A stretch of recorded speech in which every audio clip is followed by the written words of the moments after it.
1 marks वाले questions तो हमने सॉल्व कर लिए। अब आपको ये दिक्कत आती है कि भैया 2 मार्क्स वाले क्वेश्चन में हम कितना लिखें। स्कूल वाले अलग आपको परेशान करते हैं कि 2 मार्क्स के अंदर आप पूरा पेज भरो, बट ऐसा नहीं होता। 2 मार्क्स के अंदर आप 12th में आ गए हो, मैक्सिमम आपको 6 पॉइंट लिखने होंगे। कितने पॉइंट लिखने होंगे? 6 पॉइंट। उसके साथ अगर आपकी इच्छा है कि आपको सेटिस्फेक्शन नहीं मिल रहा है कि भैया 6 पॉइंट से हमारे स्कूल वाले नहीं चलाएंगे, तो कोई ना कोई 1 या 2 लाइन इंट्रोडक्शन और एंडिंग के लिए बना लो। अगर आपसे नहीं बनता है तो हमारे चैनल को फॉलो करके रखो, आज नहीं तो कल मैं आपको वो स्टार्टिंग और एंडिंग लाइन भी दे दूंगा, तो आपके 8 पॉइंट रेडी हो जाएंगे 2 मार्क्स के क्वेश्चन में। वो जो 2 पॉइंट होंगे जो मैं बना के दूंगा, वो सबको कॉमनली यूज करना होगा अपने आंसर के अंदर। आपको याद भी नहीं करना पड़ेगा और आंसर आपका बड़ा हो जाएगा। तो अब हम 2 मार्क्स के क्वेश्चन सॉल्व करने जा रहे हैं चैप्टर 1 के। अब उसका पहला जो क्वेश्चन है वो है कि management is a science, explain. तो आपने यहाँ पे प्रैक्टिकल तो समझ लिया, बट अभी एग्जाम में क्या लिखोगे उसको देख लो। तो management is a study of natural world. याद रखो, मैनेजमेंट क्या है? स्टडी है। किस चीज की? नेचुरल वर्ल्ड की। अब नेचुरल वर्ल्ड को पढ़ते कैसे हो आप? पहले आप नेचुरल वर्ल्ड को ऑब्जर्व करते हो और फिर उसी ऑब्जर्वेशन पे आप बहुत सारे एक्सपेरिमेंट करते हो। उस एक्सपेरिमेंट से आप नॉलेज गेन करते हो साइंस के अंदर, और उसी नॉलेज से आप रूल्स और प्रिंसिपल्स बनाते हो साइंस के। अब इसको कॉमर्स में कैसे अप्लाई करना है? तो यहां पे देखो कि जैसे साइंस के पास अपना प्रिंसिपल है, वैसे ही मैनेजमेंट के पास भी क्या है? अपना प्रिंसिपल है। अब इन प्रिंसिपल का यूज करके कॉमर्स के अंदर एक मैनेजर जो होता है वो मैनेज करता है। किन किन चीजों को मैनेज करता है? तो वो ह्यूमंस को मैनेज करता है, कैपिटल को मैनेज करता है, काम करने के मेथड्स को मैनेज करता है। आपको बस इतना ही समझना था कि मैनेजमेंट के अंदर भी रूल्स एंड प्रिंसिपल्स हैं। उन रूल्स और प्रिंसिपल्स को मैनेजर यूज करता है किसके लिए? इंसानों को, ह्यूमन को कोऑर्डिनेट करवाने के लिए, पैसे को, इक्विपमेंट को संभालने के लिए, साथ साथ में जो भी मेथड वो अप्लाई कर रहा है काम करने के लिए, उसको इस्तेमाल करने के लिए। तो यही लेना देना था साइंस और मैनेजमेंट के मिक्सचर का। क्लियर है? कुछ भी ज्यादा हार्ड नहीं है। आपको लिखना क्या है वो मैंने आपको बता दिया। अब जो दूसरा क्वेश्चन है वो है management is an art. Management को आर्ट भी बोला जाता है। मैंने कुछ बुक से अलग लिखा है, उसको ध्यान से आप समझना, तो आपको समझ में आएगा कि लिखना किस तरीके से है। Management is an art. अब ऐसा क्यों है? Because it involve using creativity और पीपल स्किल। किसके लिए? गोल को अचीव करने के लिए। आप कभी एक आर्टिस्ट को देखना कि वो अपनी क्रिएटिविटी से, है ना, अपनी स्किल से कोई पेंटिंग बनाता है, तो उस चीज को आर्ट बोलते हैं। अब कॉमर्स के अंदर कैसा होता है कि एक मैनेजर जो होता है वो अपनी क्रिएटिविटी से और अपनी स्किल से जो भी बिजनेस के अंदर गोल होते हैं उनको अचीव करता है। दूसरी लाइन में देखो, just an artist bring their unique touch to their work, manager get their style and understanding to guide, motivate, support other. एक जो आर्टिस्ट होता है वो अपना यूनिकनेस लगा के अपने आर्ट को बहुत अच्छा बनाता है। वैसे ही मैनेजर एक यूनिकनेस लगा के काम को समझता है, लोगों को गाइड करता है, लोगों को मोटिवेट करता है और लोगों को सपोर्ट करता है। याद क्या रखना है कि एक आर्टिस्ट जो होता है अपनी यूनिकनेस से अपने आर्ट को बेस्ट बनाता है। मैनेजर जो होता है वो अपनी यूनिकनेस से, अपने स्टाइल से क्या करता है? अंडरस्टैंड करता है काम को, गाइड करता है अपने एम्प्लॉय को, मोटिवेट करता है अपने एम्प्लॉय को, सपोर्ट करता है अपने एम्प्लॉय को काम निकलवाने के लिए। इसीलिए बोला गया है कि मैनेजमेंट आर्ट भी है। उसके बाद लास्ट लाइन में देखो, it is just not about following rules but adapting, making intelligent choice to handle each situation effectively. जब आप बिजनेस करोगे ना, आप एक मैनेजर होगे, मालिक होगे, तो आपको अलग अलग सिचुएशंस देखने को मिलेंगे। उन सिचुएशंस के अंदर आप सिर्फ और सिर्फ जो पुराने रूल्स हैं उनको नहीं अडेप्ट करोगे। आज जो तकलीफ आ रही है उस तकलीफ के हिसाब से आप अपनी इंटेलिजेंस के हिसाब से उस सिचुएशन को हैंडल करोगे। जैसे अभी सपोज करो कि 2000s के अंदर अलग तरीके के गाने सुने जाते थे, बट आज 24 के अंदर अलग तरीके के गाने सुने जाते हैं। जो 2000 के अंदर गाने सुने जाते थे वही आर्टिस्ट आज फेमस नहीं है ना? 2000 वाले सिंगर्स आज फेमस नहीं है 2024 में। उसी तरीके से बिजनेस के अंदर भी जो पुराने रूल्स हैं सिर्फ उन्हीं पे नहीं चलते देना है। सिचुएशन बदली, आप अपना अंडरस्टैंडिंग बदलो और सिचुएशन को हैंडल करो। इसीलिए मैनेजमेंट को क्या बोला गया है?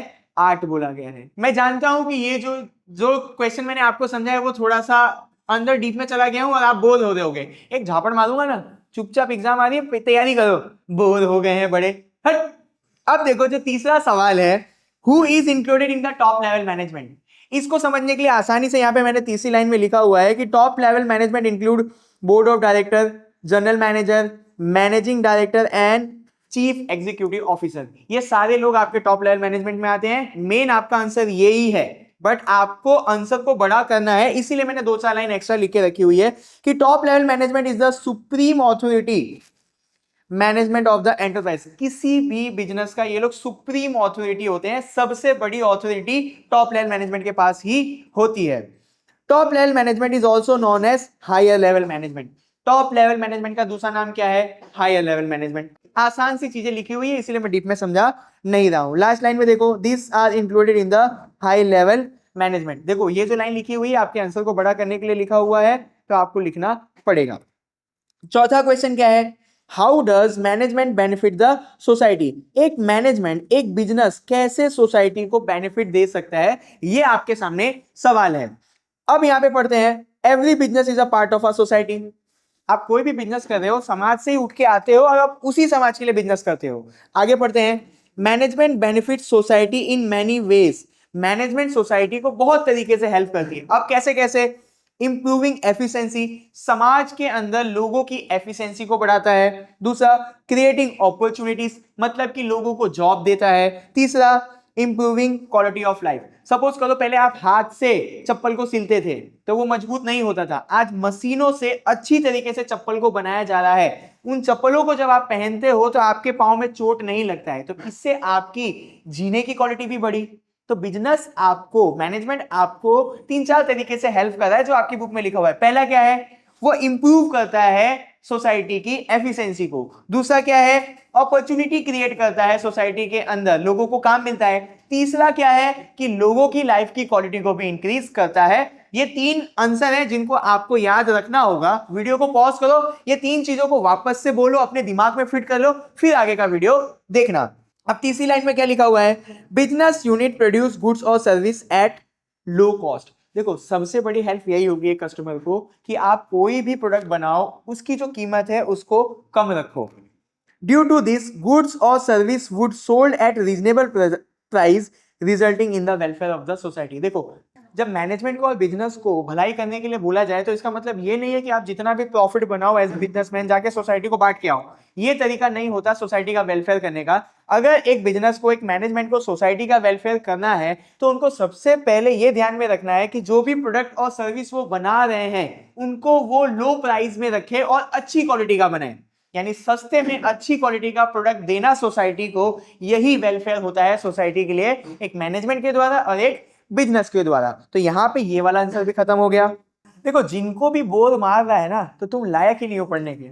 मतलब तुमको अभी भी शर्म आनी चाहिए कि तुमको बोर मार रहा है। भाई पढ़ाई लिखाई कर लो, मम्मी पापा मेहनत से फीस भरते हैं, बोर मार रहा है। 5वां क्वेश्चन देखो, discuss various element of price mix.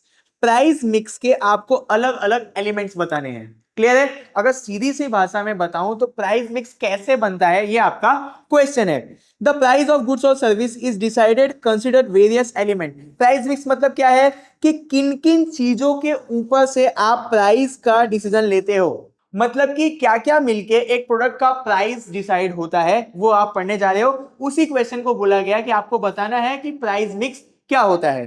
Price mix include element on the price was decided. Price mix किन के ऊपर डिपेंड करता है? जिसके ऊपर से प्राइस का डिसीजन लिया जाता है। हो सकता है कि आपको ये ऊपर और नीचे वाली लाइन सेम लगे, बट आप लिख देना क्योंकि आपको आंसर को भी बड़ा करना होता है।